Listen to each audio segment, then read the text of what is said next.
sentar um pouquinho, vamos esticar, vamos relaxar, vamos soltar os ombros. Isso.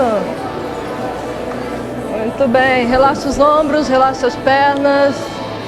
Fazer de conta que nós estamos mascando uns 20 chicletes ao mesmo tempo. Vamos lá, todo mundo. Isso.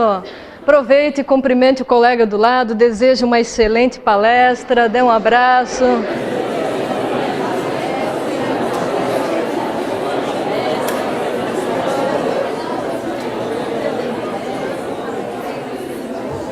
Parabéns a todos vocês, não é, por terem vindo. Sexta-feira à noite, isso demonstra alto interesse em aprender, em crescer, em se esticar mentalmente, não é? Durante o dia, nós não fizemos sucesso. Quando é que nós fizemos sucesso? Quando é que nós crescemos? À noite, quando todo mundo vai descansar, assistir televisão, finais de semana, quando todo mundo vai para a praia, não é? Ficar tranquilo. É nesse momento que nós crescemos. E eu estou muito feliz, pessoal, porque a palestra que nós vamos fazer agora vem bastante ao encontro, não é, do que a professora Karina nos mostrou aqui, mas nós vamos tocar diretamente nessa emoção que tem comprometido a vida, a carreira, a alegria de viver da maioria das pessoas, essa emoção chamada medo. Todos nós, em maior ou menor grau, sentimos medo, é verdade isso? Estaria errado se vocês me dissessem: Cíntia, não tenho medo de nada, pode me dar qualquer desafio, chega na hora, dou o recado e fim de papo. Não tem essa frescura de medo. Alguém se habilitaria a falar isso? O medo aí tem de série no ser humano. Que bom que nós sentimos medo. Se não fosse pelo medo, talvez nem estaríamos aqui. O medo é proteção, o medo facilita uma porção de coisa nas nossas vidas. Por quê? O medo nos diz: olha, te prepara, fica atento, não é? Pessoas importantes estarão naquele recinto. Então essa palestra vai ser fundamental para que a gente entenda quais são os nossos medos e, principalmente, quais são as causas do nosso medo. Porque se a gente não souber quais são os nossos medos, fica bem difícil de trabalhar. E vocês sabem de onde que vem esse medo? Eu não estou falando aqui, pessoal, do medo que demanda, não é, um trabalho com psicólogo, terapia, psicanalista. Não é desse medo que nós vamos tratar mais a miúde nesses poucos minutos. Eu vou falar aqui daquele medo sutil que atemoriza a nossa vida, não é? Quando nós precisamos tomar decisões, quando nós precisamos vender o nosso produto, a nossa ideia, o nosso talento, quando nós precisamos, enfim, fazer escolhas importantes na nossa vida. Vocês já notaram como o medo da insegurança? Como o medo dessas pessoas tímidas, aquém das suas reais possibilidades? Todos nós, muito provavelmente aqui, já deixamos de fazer coisas importantes na vida por medo de tentar, por medo de arriscar. É verdade isso? Então nós precisamos trabalhar essa emoção do medo, porque eu descobri que quem vence na vida é aquele que enfrenta o medo. Então nós vamos descobrir como enfrentar o medo. E eu estou autorizada a falar de medo para vocês, porque eu transformei o meu medo em poder. Ora, na época da faculdade, não é? Como está a maioria de vocês aqui, não é que eu tinha medo, não era bem medo, não. Era pânico, eu tinha pânico de falar em público. E eu dizia para os colegas assim do meu entorno: olha, se o professor der um trabalho, relaxem. Eu faço a pesquisa bibliográfica, e naquela época não tinha o senhor Google para facilitar, não é? Tinha que ir na biblioteca, tinha que pesquisar muito. Eu coloco na configuração, eu entrego na data aprazada, mas se tiver que apresentar, não contem comigo, porque eu tenho certeza que eu vou desmaiar lá na frente. E os colegas dizem: bom, Cíntia, já que você vai facilitar as coisas para a gente, nós damos um jeito de apresentar. Para encurtar a conversa, chegou o professor um dia, assertivo na sala de aula, acho que ele não teve um bom dia, e disse: hoje vai ter apresentação de trabalho? Vai ter, professor. Que bom. Hoje eu vou escolher quem vai apresentar. Chega desse negócio de um ou dois falarem e os demais ficarem quietinhos. Nesse momento, o estômago já começou a doer, aquelas borboletas voando, não é? A boca seca, visão turva, taquicardia, sudorese, mal-estar, sensação de desmaio, rubor na face, e eu comecei a já me sentir mal. E daqui a pouco, não demorou muito, o professor Cíntia Lopes, quando ele falou que eu levantei, não enxerguei mais ninguém na minha frente, só aquele branco assim, não é? E aí eu pensei, bom, já que eu pesquisei o tema, eu fiz o trabalho, eu vou ler um fragmento de um texto, e o professor, com pena aqui na frente, há de considerar. Só que hoje, como profissional da comunicação, eu sei que quando nós estamos sob o efeito da adrenalina, vocês já notaram que as letras dançam na nossa frente? Já passaram por isso? E eu, quanto mais eu ia lendo, mais eu ia me perdendo, mas até que chegou uma hora, a situação ficou tão aversiva, tão angustiante, que eu fechei o livro, coloquei debaixo dos braços e fui sentar. Gente, como se não bastasse o maior fiasco diante dos colegas, eu lembro que levei a maior bronca do professor. Ele disse que não concebia que um aluno universitário não soubesse falar umas poucas palavras de um assunto que a gente já vinha falando há tanto tempo. Eu lembro que eu desci aquele morro lá da FURB chorando, não é? Porque quando nós somos criticados publicamente isso dói. Mas eu cheguei em casa, dei um soco na mesa e disse, não, de hoje em diante eu vou trabalhar a minha comunicação, de hoje em diante eu vou trabalhar a minha autoimagem, de hoje em diante eu vou enfrentar os meus medos. De lá para cá não parei mais, pessoal.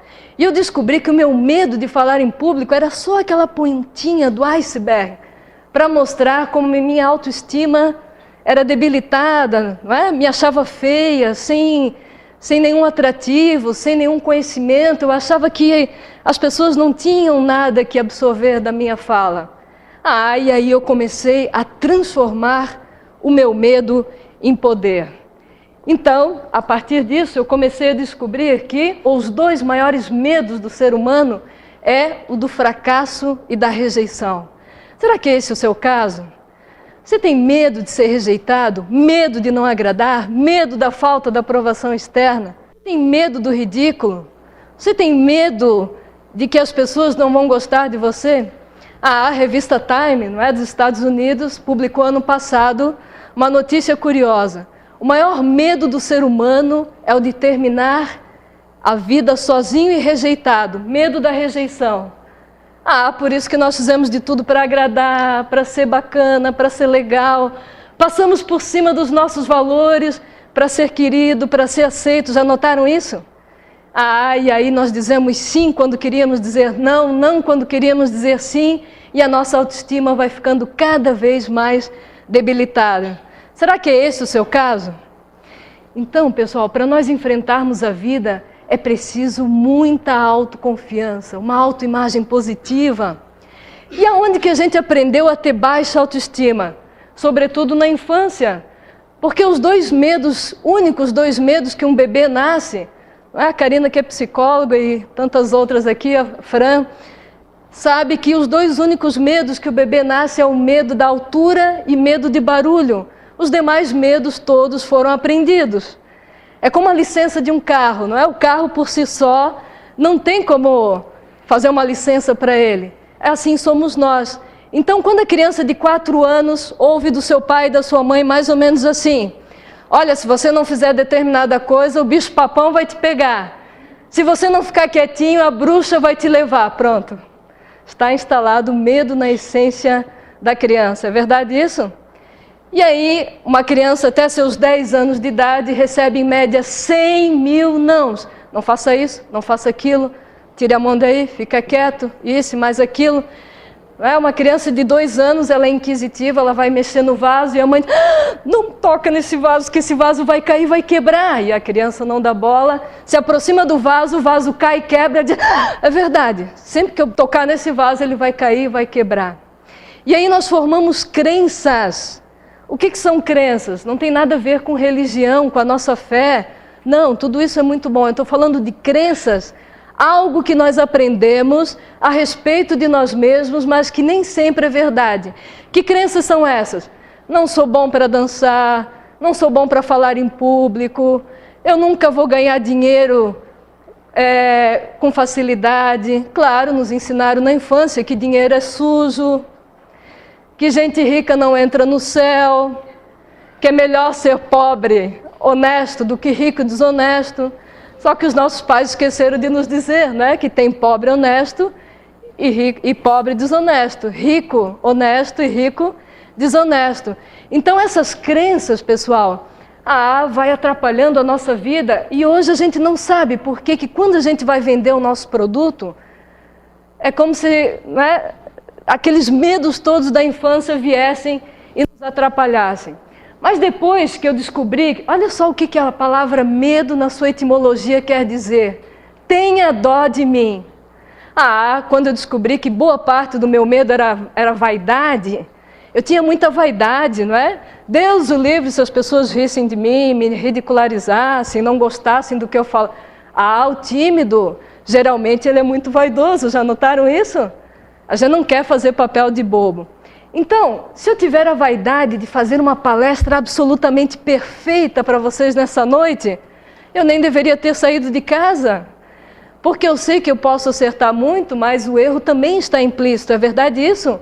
Então sejamos simples, sejamos naturais, sejamos nós mesmos o tempo todo.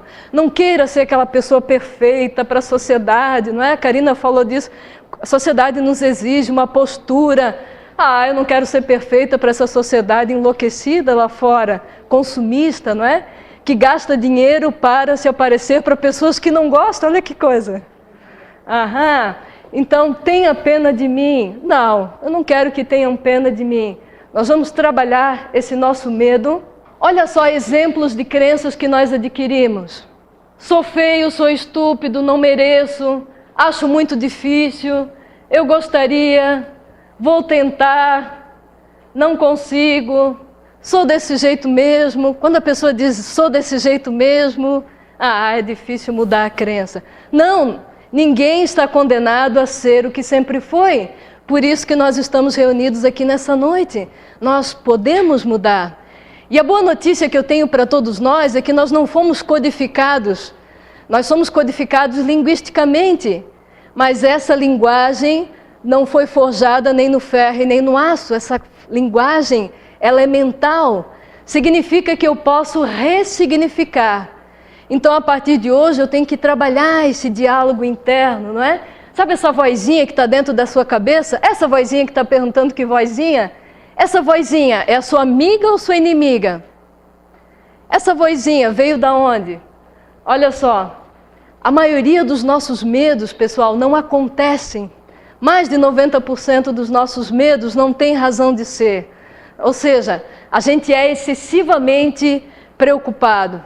Eu não sei se vocês conhecem aquela história dos dois gêmeos, não é? Um era excessivamente positivo, otimista, e o outro era excessivamente negativo. E os pais foram para o psicanalista e disseram, olha, nós temos apenas 2 filhos gêmeos, idênticos, só eles têm um problema muito grande. Um é muito otimista e o outro é muito pessimista. O psicanalista disse, quando é que eles fazem aniversário? Por coincidência, daqui a 10 dias. Ótimo, vou resolver o problema dos 2. Como, o pai disse? Muito simples. Qual é o maior sonho de consumo do pessimista? O maior sonho de consumo do pessimista é uma bicicleta de 18 marchas, que, aliás, a gente não tem dinheiro para comprar. Bom, mas agora vocês vão ter dinheiro para comprar, vocês vão no banco, vão pedir empréstimo, vão comprar essa bicicleta. Na véspera do aniversário, vocês vão colocar essa bicicleta com o nome dele lá na sala. O pai disse muito bem, e quanto ao filho otimista, é mais fácil ainda. Você vai numa fazenda, vai pegar um balde de estrume de cavalo, vai botar ao lado o nome do otimista, coloca do lado da bicicleta, na véspera do aniversário. Quando o filho pessimista for impactado, né, com a bicicleta lá, o nome dele, você vai